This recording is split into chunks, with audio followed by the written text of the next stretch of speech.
Baiklah, pada kali ini saya akan membicarakan apa saja oh, aspek-aspek Pancasila pada kehidupan sehari-hari dalam menghadapi COVID-19. Jadi untuk sila yang pertama yaitu kita mengenal ketuhanan yang Maha Esa.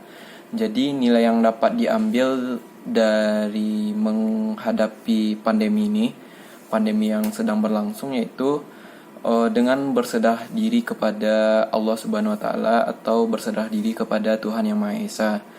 Jadi dengan berserah dirinya kita kepada Yang Maha Kuasa,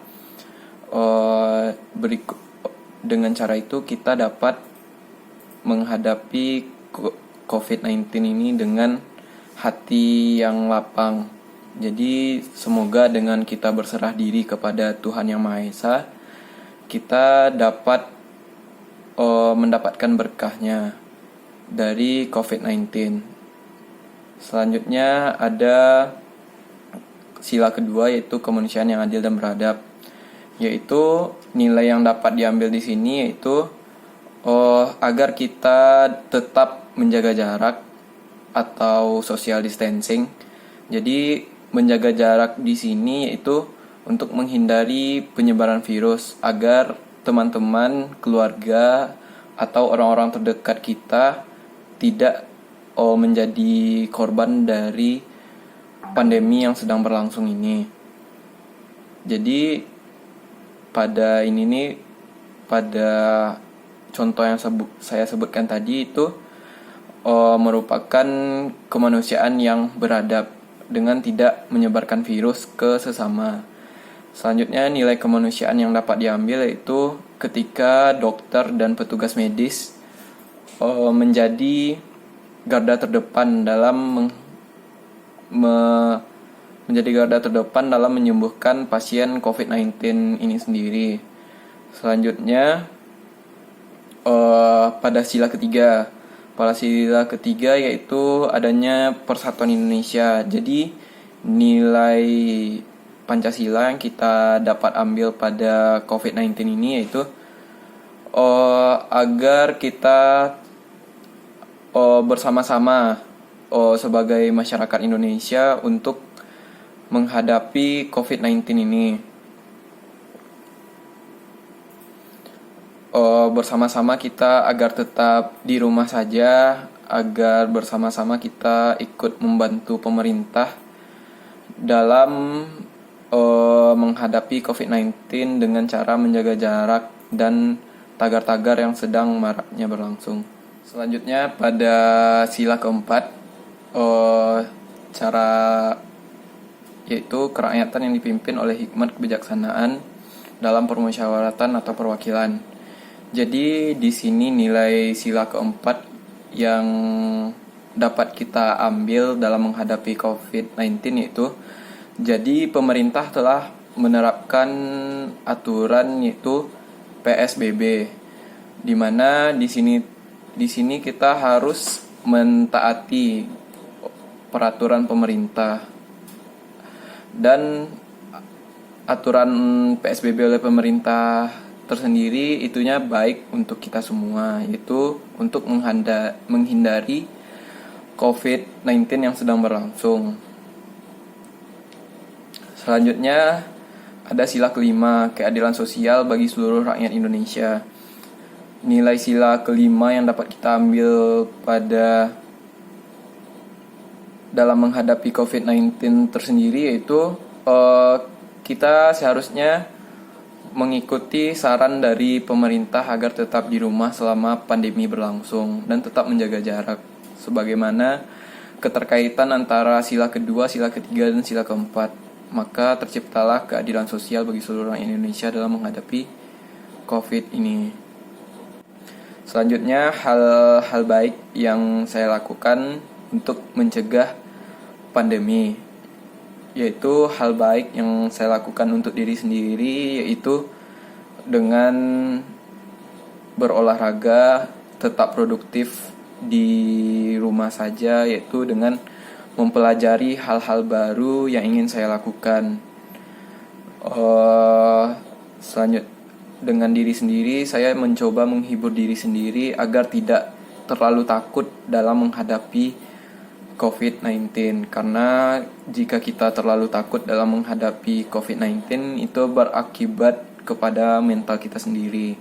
Selanjutnya, hal baik yang akan saya lakukan sebagai mahasiswa yaitu dengan tetap mengikuti perkuliahan online dengan sebagaimana mestinya.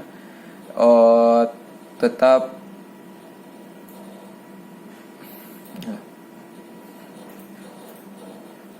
Selanjutnya, hal baik yang saya lakukan sebagai mahasiswa yaitu tetap melakukan kuliah online sebagaimana mestinya. Tetap memberitahu teman-teman gimana bahayanya COVID-19. Selanjutnya, mencoba memahami secara otodidak perkuliahan selama perkuliahan online secara otodidak. Selanjutnya, peranan saya sebagai anggota keluarga yaitu dengan cara tetap support keluarga, apapun pekerjaan orang tua saya, dengan tidak terlalu memperburuk efek dari COVID-19, agar mereka bekerja dengan tenang dan menghidupi keluarga, dan saling mengingatkan anggota keluarga agar tidak terlalu sering keluar rumah,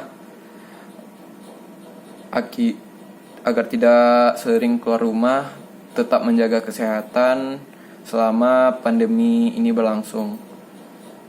Tidak cuma mengingatkan, saya juga menyuruh untuk bepergian agar memakai masker dan hand sanitizer saat masuk atau keluar rumah. Selanjutnya, peranan sebagai anggota masyarakat, yaitu tidak banyak yang dapat saya lakukan sebagai anggota masyarakat. Salah satunya yaitu tetap membantu tetangga yang kesulitan dalam menghadapi COVID-19. Baiklah, setelah membahas mengenai nilai-nilai Pancasila serta hal yang harus dihadapi dari pandemi COVID-19, selanjutnya saya membahas mengenai filsafat Pancasila. Yaitu sebelum kita masuk ke intinya, kita dulu yaitu sejarah lahirnya Pancasila. Pancasila sendiri ditemukan dalam buku Sutosoma karya Mpu Tantular pada zaman Majapahit.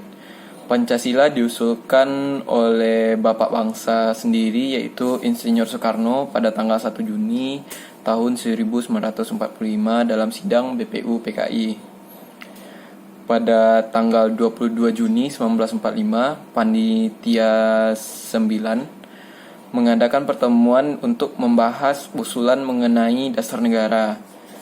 Jadi secara historis Pancasila lahir pada tanggal 1 Juni dan secara yuridisnya Pancasila lahir pada tanggal 18 Agustus 1945 atau sehari setelah Indonesia merdeka. Selanjutnya, Pancasila sebagai ideologi bangsa dan negara Indonesia. Jadi secara etimologisnya atau pengertiannya yaitu Pancasila sebagai ideologi bangsa dan negara Indonesia berarti berbicara tentang gagasan atau ilmu yang mempelajari tentang gagasan.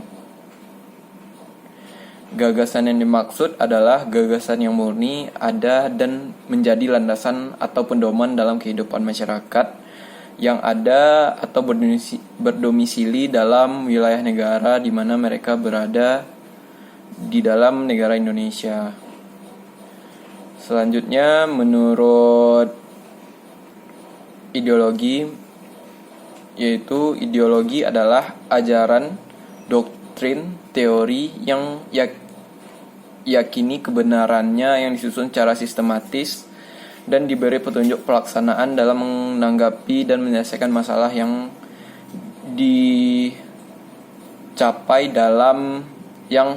dihadapi dalam masyarakat berbangsa dan negara. Selanjutnya menurut Profesor Dr. Maswadi Rauf. Jadi ideologi menurut beliau yaitu rangkaian nilai yang disepakati bersama untuk menjadi landasan atau pedoman dalam mencapai tujuan atau kesejahteraan bersama. Selanjutnya Pancasila sebagai ideologi terbuka. Ideologi terbuka di sini maksudnya adalah ideologi yang dapat berinteraksi dengan ideologi yang lain. Ideologi Pancasila dapat mengikuti perkembangan yang terjadi dalam aspek kehidupan masyarakat. Ideologi Pancasila memiliki nilai-nilai meliputi nilai dasar, nilai instrumental, serta nilai praktis. Fungsi dan peranan Pancasila dalam bermasyarakat, berbangsa, dan bernegara adalah Pancasila yaitu sebagai jiwa bangsa. Yang kedua yaitu Pancasila sebagai kepribadian bangsa Indonesia. Yang ketiga Pancasila sebagai dasar negara Republik Indonesia. Yang keempat Pancasila sebagai sumber dari segala hukum di Indonesia. Yang kelima Pancasila sebagai perjanjian luhur Indonesia. Yang keenam Pancasila sebagai pandangan hidup. Selanjutnya, Pancasila sebagai cita-cita dan tujuan bangsa. Yang kedelapan, Pancasila sebagai moral pembangunan. Yang kesembilan, pembangunan nasional sebagai pengamalan Pancasila. Selanjutnya yaitu implementasi Pancasila. Implementasi Pancasila yaitu pada sila pertama, kita sebagai rakyat Indonesia percaya dan bertakwa kepada Tuhan Yang Maha Esa sesuai dengan agama dan kepercayaan masing-masing menurut dasar kemanusiaan yang adil dan beradab. Yang kedua, hormat dan menghormati dan bekerja sama antara pemeluk agama dan penganut kepercayaan berbeda-beda sehingga terbina kerukunan hidup dan toleransi beragama. Yang ketiga, tidak memaksakan suatu agama dan kepercayaan kepada orang lain. Yang keempat yaitu saling menghormati dan kebebasan menjalankan ibadah sesuai dengan agama dan kepercayaannya. Untuk informasi saja, ada 5 agama yang dianut berdasarkan ketuhanan Yang Maha Esa, yaitu agama Islam, agama Kristen, Katolik, Hindu, Buddha.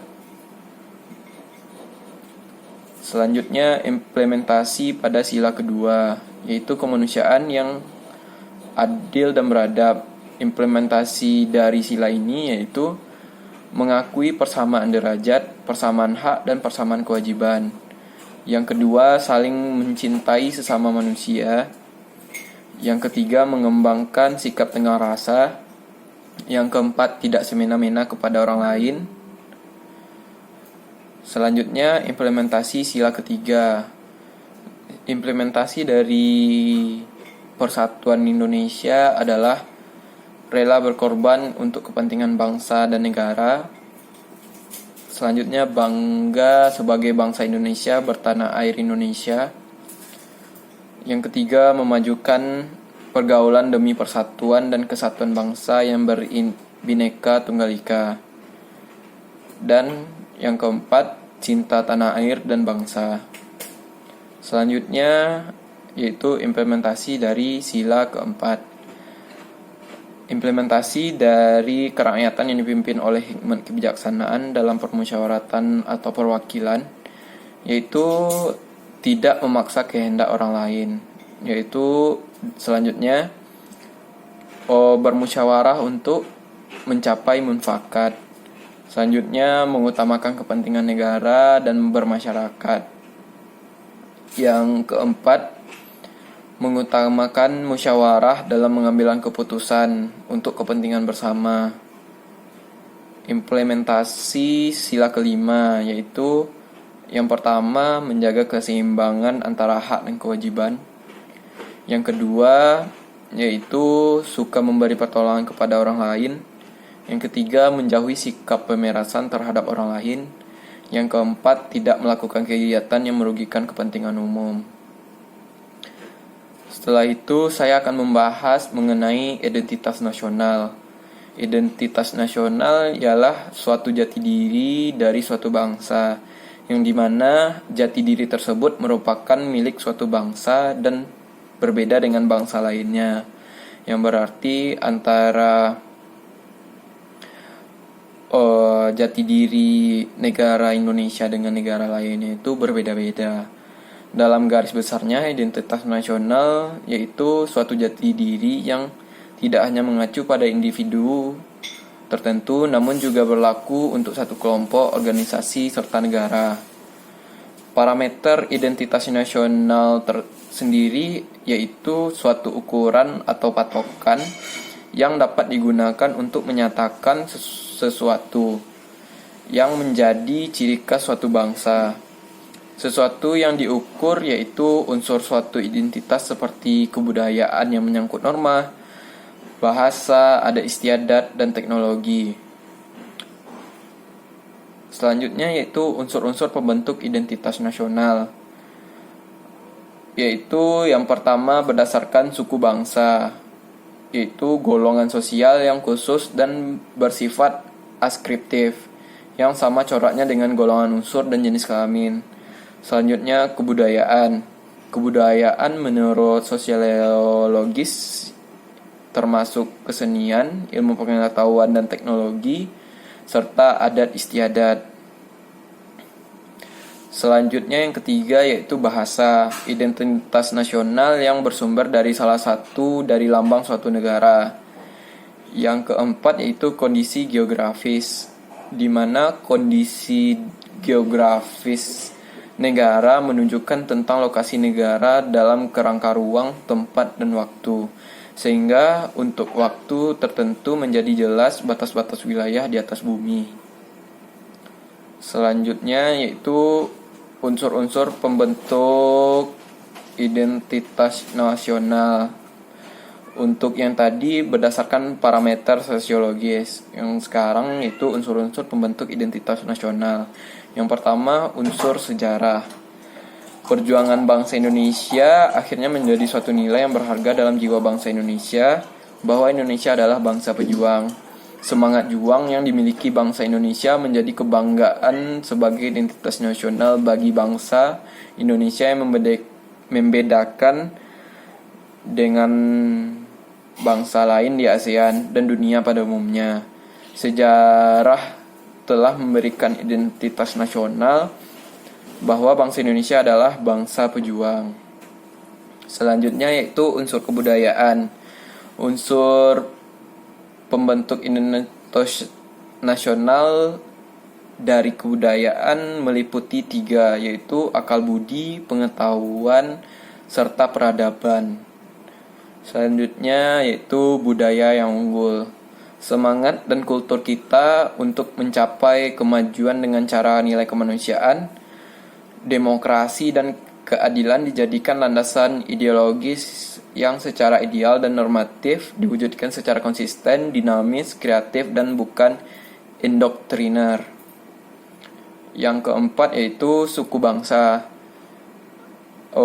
Adanya suku bangsa di Indonesia yang beraneka ragam adalah terlihat dari jumlah suku bangsa yang lebih kurang 300 suku bangsa dengan bahasa yang beraneka ragam. Selanjutnya unsur pembentuk identitas nasional yang kelima yaitu agama. Agama yaitu adalah masyarakat agamis dan memiliki hubungan antar umat seagama dan antar umat beragama yang rukun. Di Indonesia sendiri, Islam merupakan agama yang mayoritas. Sekian dari saya, apabila ada kesalahan mohon dimaklumi. Terima kasih telah menonton.